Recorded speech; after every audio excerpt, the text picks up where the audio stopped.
Pessoal, tudo bem? Professor Jefferson Schiavi. Vamos continuar nosso estudo acerca do inquérito policial. Nós já trabalhamos muita coisa sobre esse procedimento administrativo. Nós já vimos a natureza, a finalidade, as funções, vimos também as formas de instauração do inquérito policial, as espécies de notícia-crime que dão ensejo à instauração do inquérito policial. Já conversamos um pouquinho sobre o indiciamento, né, que é uma decorrência ali possível do inquérito policial. E agora a gente vai tratar de maneira mais específica desse ato, que é o ato de indiciamento. Eu fui passando por cima dele várias vezes e agora sim trataremos de maneira bem específica, de maneira bem aprofundada, de acordo com o que você precisa saber para passar no seu concurso. Beleza? Vamos aos nossos apontamentos então. Pessoal, o indiciamento nada mais é do que o delegado vai conduzir ali a investigação criminal, né? Vai conduzir o inquérito policial. E ao final, ele pode ou não indiciar aquele indivíduo. O que é esse indiciar? Indiciar é apontar que esse indivíduo provavelmente, guardem essa palavra, provavelmente, diante de um critério de probabilidade, ele cometeu aquela infração penal ou concorreu para o cometimento daquela infração penal. E é isso que o delegado faz. Ele indica, olha, provavelmente José cometeu esse crime. E aí, diante dos elementos, né, o delegado vai remeter esse inquérito lá para o MP. O MP vai falar, realmente, olha, eu me convenço aqui que o indivíduo cometeu esse delito, eu vou oferecer a denúncia com base nesses elementos que a autoridade policial me indicou. Tá bom? Então, indiciar nada mais é do que atribuir autoria ou participação de uma infração penal a uma pessoa. Beleza? É apontar como provável a autoria ou partícipe de um determinado delito. Visto o conceito de indiciamento, aí entra aquilo que eu falei. No momento ali do inquérito, ele é um suspeito, ele é um investigado, ele não está sendo de fato acusado. Então o delegado indica, fala, olha, de acordo com todo o laço probatório, indicia o indivíduo, né, pelas práticas de tais crimes, lá no seu relatório, dentro do inquérito policial. Então, é o suspeito investigado, aquele em relação aos quais a frase de indício, ou seja, um juízo de, o juízo de possibilidade de autoria. Então, por exemplo, aqui eu trouxe para vocês o seguinte, existem dois momentos ali no inquérito policial. Quando ele é iniciado, nós temos um juízo de possibilidade, ele é um suspeito ou investigado. Essa nomenclatura aqui que eu quis mostrar para vocês. Por outro lado, a partir do momento que foram coletados ali os elementos na investigação policial e o delegado conclui que, de fato, a probabilidade daquele indivíduo ter cometido o crime, a gente fala de indiciado. Então, são termos que é bom que vocês saibam, porque de repente ele pode trocar isso numa questão. Então, suspeito e investigado começa ali no início ali do inquérito policial. Quando a gente fala de indiciado, aí a gente já não tem mais uma possibilidade dele ser o autor daquela infração penal. A gente já tem uma coisa mais robusta, um juízo de probabilidade. Então a gente sai de um juízo de possibilidade no início da investigação para um juízo de probabilidade no final dessa investigação, tá bom? Essa é a diferença, e essa é a diferença entre esses termos, suspeito ou investigado, ou então indiciado. Beleza. Aqui eu trouxe para vocês para ficar bem claro, a gente sai da possibilidade para a probabilidade. O delegado sai desse juízo de possibilidade para algo mais robusto, mais concreto, que são os elementos escolhidos ali na investigação policial, os elementos de informação, que vão dar a ele a possibilidade de fazer um juízo de probabilidade. Agora vamos tratar aqui do artigo 2º, parágrafo 6º, da Lei 12.830, a lei que preconiza ali algumas regras, alguns comandos legais que estão relacionados à condução da investigação criminal pelo delegado de polícia. E olha como é importante a gente conhecer essa lei. O indiciamento é ato privativo do delegado. Guardem bem isso aqui. É ato privativo do delegado de polícia. Ou seja, só o delegado, guardem isso aqui como um mantra, Só o delegado pode indiciar. Só o delegado de polícia pode indiciar.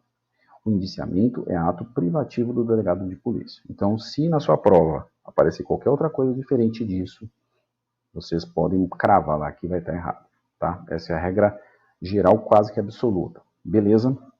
Então, ato privativo do delegado de polícia dar-se-á por ato fundamentado. Ou seja, nós já vimos lá, a própria Constituição traz a previsão de que todo ato judicial ali deve ser fundamentado. Nós temos também os princípios que regem a administração pública, a legalidade, impessoalidade, moralidade, publicidade, eficiência, o LIMP, o famoso LIMP. Então, com base em todo esse arcabouço aí normativo, o delegado de polícia também tem que fundamentar a sua decisão de indiciamento. O ato tem que ser claramente fundamentado, mediante uma análise técnico-jurídica do fato, que deverá indicar autoria, materialidade e circunstâncias. Então é o MAC, né? Materialidade, autoria e circunstâncias. Essas são ali as finalidades, né, do inquérito policial, identificar esses 3 elementos. Tudo bem, agora isso aqui eu já reforcei com vocês. De quem é essa atribuição? Delegado de polícia. Não é possível o juiz fazer, não é possível o MP fazer, ou então uma CPI, e também não é possível que o membro do Ministério Público ou juiz determine, requisite, ordene que o delegado indicie alguém. Isso já apareceu muito nas provas e com certeza vai continuar aparecendo. Aquela lá nas alternativas. O juiz determinou que o delegado indiciasse fulano. Já está errado, pode parar por aí, tá? Quem vai indiciar é o delegado. Ninguém manda ele indiciar ninguém. Ele é um ato privativo dele. O indiciamento é privativo do delegado. Então, se aparecer que alguém mandou o delegado indiciar, você já começa a ficar esperto, porque a chance de estar errado isso aí é muito grande. Tudo bem. Além disso, até que momento, né, pode ocorrer o indiciamento? Vamos falar aqui um pouquinho da persecução penal. Então, uma persecução penal normal tem lá a investigação, o delegado remete esses autos para o Ministério Público oferece a denúncia, o juiz, vendo que os elementos ali são fortes, vai o quê? Receber a denúncia e aí a gente tem o início da ação penal.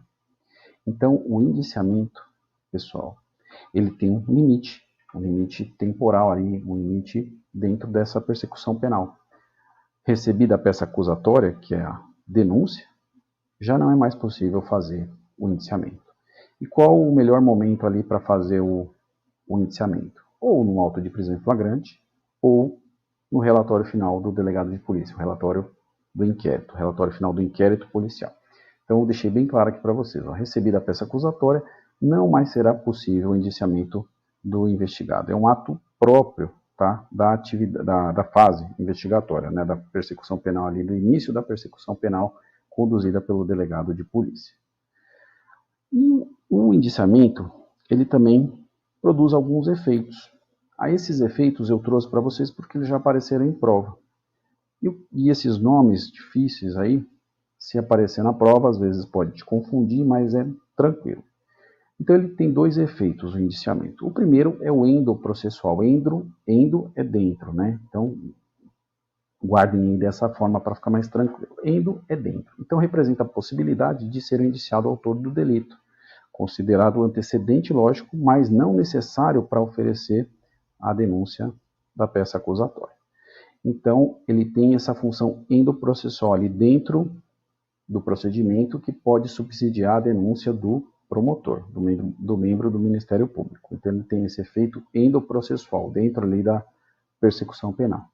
Além disso, o indiciamento também aponta para a sociedade que essa pessoa provavelmente cometeu aquela infração penal, olha lá, como provável autor do delito. Então, ele tem 2 funções. Uma para dentro, vamos guardar assim, ele tem o indiciamento, o fato do delegado indiciar alguém tem 2 funções. Uma para dentro, né, dentro do procedimento ali, dentro da persecução penal, e outra para fora. Falar assim, olha, pessoal, provavelmente foi esse indivíduo que cometeu o crime. Beleza? Então, esses são os efeitos do indiciamento. Tudo bem. Visto os efeitos do indiciamento, nós temos também modalidades de indiciamento. O indiciamento ele pode ser feito de maneira direta, ou seja, a gente está presente ali na investigação, ele foi ouvido, foi qualificado, e aí ele vai ser indiciado de maneira direta. E nos casos que o delegado instaura inquérito policial e o investigado está em lins. Vocês sabem o que é lins? Local incerto e não sabido. E aí, como que faz? Pode indiciar? Pode, pessoal. Pode indiciar se houver os elementos lá aptos a isso, mas aí a gente está diante do indiciamento indireto. Tudo bem? Então, direto quando ele está presente ali, na persecução, na investigação, indireto quando ele está, por exemplo, foragido. Agora vamos fazer uma interconexão aqui com a Lei 9.099. Nós vimos que na Lei 9.099, as infrações de menor potencial ofensivo, os crimes com pena até 2 crimes ou contravenções com pena até 2 anos, os crimes com pena até 2 anos, as contravenções penais, vão ser lá regidos pela Lei 9.099. E lá na Lei 9.099 nós temos o procedimento que é o termo circunstanciado de ocorrência. Beleza. E no termo circunstanciado de ocorrência, há também indiciamento? O que vocês acham? No inquérito há, né? A gente já viu, está sacramentado. E no TCO, há um indiciamento? Não, pessoal, não há um indiciamento, não há esse ato de indiciamento, porque senão vai contra ali os princípios que regem o juizado especial criminal, que é a celeridade, simplicidade. Então, é inviável aí o indiciamento em sede de termo circunstanciado. Além disso, a gente já comentou, apesar de divergência doutrinária, enfim, mas que para o Supremo Tribunal Federal, por exemplo, é possível instaurar a lavratura do termo circunstanciado de ocorrência pela Polícia Militar, pela Polícia Rodoviária Federal, por outra autoridade ali, agente pública, né, que não seja o delegado de polícia, não é uma exclusividade do delegado de polícia. E isso falando sem levar em conta as discussões doutrinárias acerca disso, beleza? Então, é inviável o indiciamento no TCO, ou seja, não há indiciamento ali no TCO. Vamos agora, então, treinar um pouquinho. Vamos resolver a nossa questão. Aqui a gente está falando do concurso de cartorário, tá? Do TJDFT. Olha só. Já pensou? Cartorário do TJDFT? Um ótimo salário, um ótimo cargo. Uma ótima função, né? O cartorário. O Código de Processo Penal, em diversos dispositivos, utiliza a expressão indiciado. Olha lá o que a gente conversou. Para indicar a pessoa em relação à qual existe inquérito policial em curso. Então, a gente tem lá o termo indiciado, que é quando o delegado já indiciou ele, e investigado o suspeito quando ainda está em trâmite, ainda não tem esse indiciamento.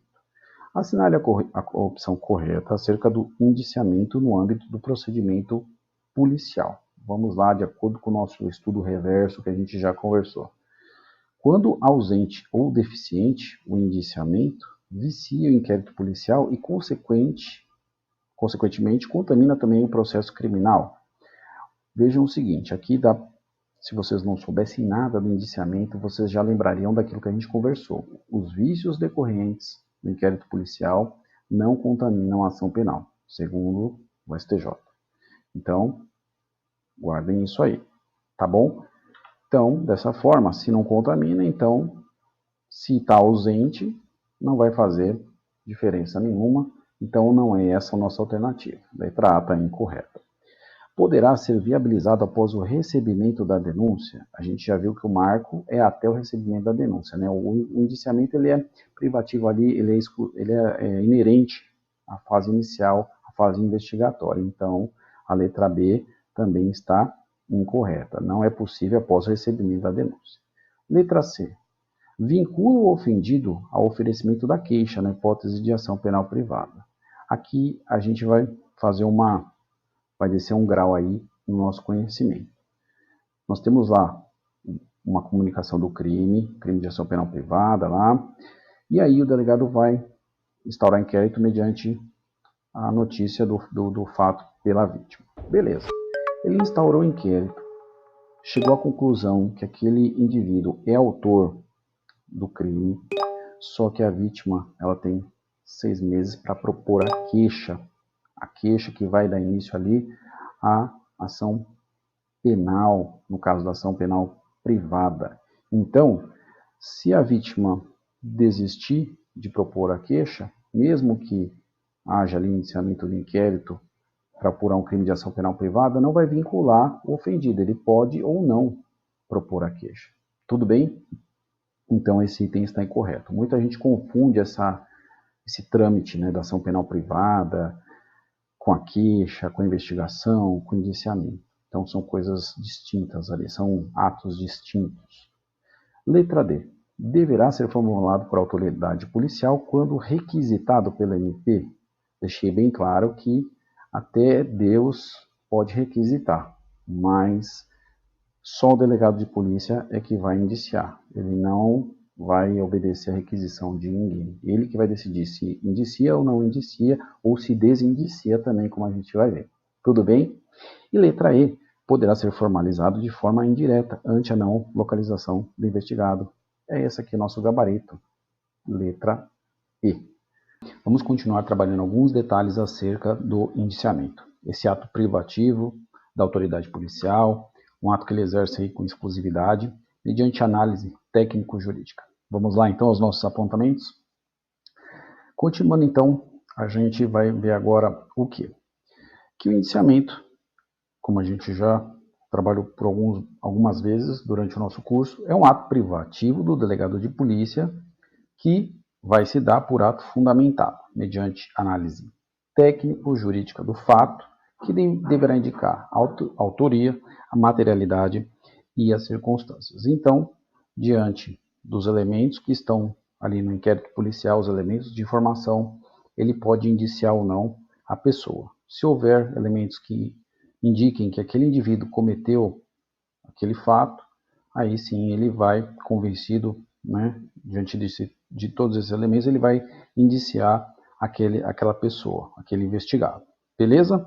Então, o indiciamento ele vai se amparar em circunstâncias técnico-jurídicas que tendem aí tem por finalidade identificar a autoria, a circunstância e a materialidade. O MAC, materialidade, autoria e circunstância. Se quiserem gravar aí com esse mnemônico, fica até mais fácil. MAC, né?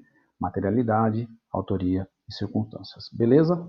Então, voltando aqui, o que nós precisamos entender é o seguinte, que o delegado, diante desses pressupostos, né, diante dos elementos de informação que indiquem que aquele indivíduo cometeu aquela infração penal, aí sim ele vai apontar o dedo e vai falar, olha, de fato, indicio José das Couves pelo cometimento dessa infração penal. Então ele vai cientificar o investigado, né? Eu trouxe aqui para vocês, tá? Deixa eu só apagar aqui. Ele vai cientificar o investigado e vai atribuir a ele, de maneira fundamentada, a condição jurídica de indiciado. Ou seja, no curso do inquérito policial, se o delegado indiciar, aquele indivíduo deixa de ser investigado e passa a ser indiciado. E aí o indiciamento pode trazer algumas consequências jurídicas. Tudo bem? Além disso, eu ressaltei aqui que, deixa eu só marcar aqui para vocês, que devem ser respeitadas todas as garantias constitucionais e legais que a gente já trabalhou acerca do indiciamento. Então, o delegado deve observar lá todas as garantias legais e constitucionais para que ele possa, assim, de uma maneira bem técnica, bem fundamentada, indiciar determinada pessoa. Beleza? Tudo bem, então. Agora vamos à pergunta que não quer calar, né? É possível o delegado desindiciar? Será que no curso do inquérito policial, se ele colher elementos lá que indiquem que aquele indivíduo não cometeu infração penal, será que ele pode desindiciar o indivíduo? O que vocês acham? Pessoal, ele pode desindiciar o indivíduo, sim.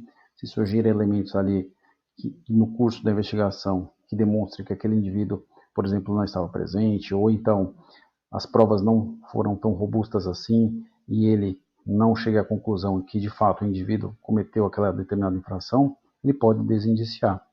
Agora, e se porventura o indivíduo impetrar o habeas corpus para promover ali o trancamento do inquérito policial? Também é uma forma aí de desindiciar, né, de maneira indireta, que é o desindiciamento coacto, que é o que a doutrina denomina de desindiciamento coacto, que é o trancamento ali do inquérito policial em razão do habeas corpus. Essa função de controle da investigação, deixa eu voltar aqui na tela com vocês, essa função de controlar as garantias e direitos ali do investigado, ela ficou a cargo do juiz das garantias, né? Figura suspensa ainda pelo STF, mas, como já disse, por várias vezes pode ser cobrado na sua prova. E a ele também cabe determinar o trancamento do inquérito policial. Tudo bem? Então, guardem isso. O delegado pode desindiciar por livre e espontânea vontade, né? Desde que haja motivos para isso. E também, através de habeas corpus impetrado pelo indivíduo, o juiz pode trancar o inquérito policial. Porque do inquérito policial pode decorrer ali medidas restritivas de liberdade. Visto isso, então, visto que é possível o desindiciamento, há limites também para o indiciamento. E quais são esses limites? Será que o delegado pode sair indiciando todo mundo que cometa ali uma infração penal, que ele esteja investigando no bojo de inquérito policial? Não, pessoal, não é todo mundo que ele pode indiciar. Essa vedação consta expressamente em diversas leis, como, por exemplo, o delegado não pode indiciar um membro do Ministério Público, o delegado não pode indiciar o juiz de direito. A gente já viu lá que ele começa a investigação e remete para o órgão responsável, certo? Então ele não vai indiciar o juiz, não vai indiciar o membro do Ministério Público, ele vai remeter lá para os órgãos de controle dessas carreiras aí, certo? Além disso, vamos descer um grau aqui, vamos aprofundar nosso conhecimento. Um inquérito que envolva uma autoridade com foro por prerrogativa de função no STF. Guardem isso que eu vou falar. É um detalhe aprofundado, mas se aparecer na sua prova, eu não quero que você seja pego de surpresa. Então, um investigado com foro por prerrogativa de função no Supremo Tribunal Federal. O inquérito, para que ele seja iniciado, é necessário que haja uma autorização lá por parte do STF. Grosso modo falando, tá? Não vamos entrar em detalhes. Havendo essa autorização, aí sim o delegado pode indiciar determinado investigado com foro de prerrogativa por função no STF. Já no STJ é um pouquinho diferente. Lá ele não vai, nos outros tribunais, né? Ele não vai precisar de autorização para investigar nem para indiciar. Só que os órgãos especiais aí vão acompanhar essa investigação. Tudo bem? Elas vão correr nos órgãos especiais, por exemplo, no TJ, no STJ, só que ele não vai precisar nem de autorização para investigar, nem para indiciar. Então, cabe aqui essa observação. Eu acho difícil aparecer isso na sua prova, mas se aparecer, você não será pego de surpresa, tá bom? Tudo bem, então, eu coloquei aqui para vocês, de maneira expressa, né, ó, os magistrados não podem ser indiciados, os membros do Ministério Público, e aí, por consequência também, né, a autoridade policial, civil, militar vai remeter os autos lá para o tribunal respectivo. Os parlamentares federais, que é o exemplo que eu trouxe para vocês aqui, né? Esse nome de indiciamento com autorização lá para iniciar a investigação e depois para o delegado indiciar é um indiciamento complexo ali, que envolve dois atos principais. Lembram-se lá dos atos complexos, direito administrativo, envolvendo duas vontades principais? Então, aí a doutrina resolveu dar o nome de indiciamento complexo para esse tipo de indiciamento relacionado a investigados com foro por prerrogativa de função nos tribunais, no caso no STF. Beleza? Então tem mais esse detalhezinho aí, né? É cheio de nuances o indiciamento. Então nós já vimos as vedações e agora eu quero trabalhar com vocês o seguinte, fazer uma conexão aqui com a lei de lavagem de dinheiro. A lei de lavagem de dinheiro basicamente traz lá à disposição que se o delegado indiciar determinado funcionário público, esse funcionário público será afastado das suas funções. Isso gerou, por muito tempo, certa celeuma na doutrina, na jurisprudência. Por quê? Porque se entende que todas as medidas que são restritivas aí de direitos e de liberdade ficariam a cargo do juiz. E aí, agora, recentemente, em 2020, em novembro, o STF declarou a inconstitucionalidade desse artigo. Vamos ler ele então. Em caso de indiciamento do servidor público, só indiciamento, tá? O mero indiciamento, esse será afastado sem prejuízo de remuneração e demais direitos previstos em lei, até que o juiz autorize em decisão fundamentada o seu retorno. Então, marque lá no seu vadimeco, no seu caderno de lei seca, que esse dispositivo foi declarado inconstitucional pelo Supremo Tribunal Federal em novembro de 2020 E aí a chance de aparecer na sua prova é grande, né? Decisão muito recente, tá? Seguindo então, superado esse detalhe, vamos resolver agora umas questões para a gente fixar o nosso conhecimento e, de fato, verificar se você aprendeu o conteúdo. Aí você dá aquela pausa, resolve a questão e depois volta para a nossa solução. De 2011 a questão, CESP, né? O indiciamento do investigado é ato essencial e indispensável na conclusão do inquérito policial? O que vocês acham aí? Essa questão é certa ou errada? Pessoal, a gente já viu que o próprio inquérito é dispensável. Além disso, o indiciamento ele não necessariamente vai ser realizado se não tiver elementos que indiquem ali autoria, circunstância e a materialidade que aquele indivíduo cometeu determinada infração penal. Então, ele não é essencial e também não é indispensável à conclusão do inquérito policial.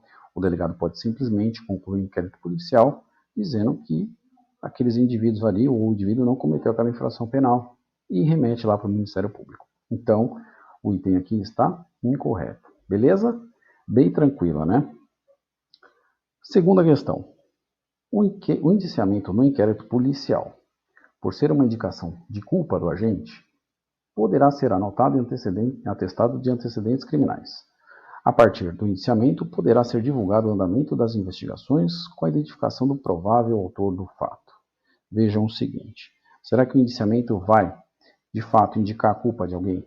O indiciamento a gente já viu que sai de um juízo de possibilidade para um juízo de probabilidade.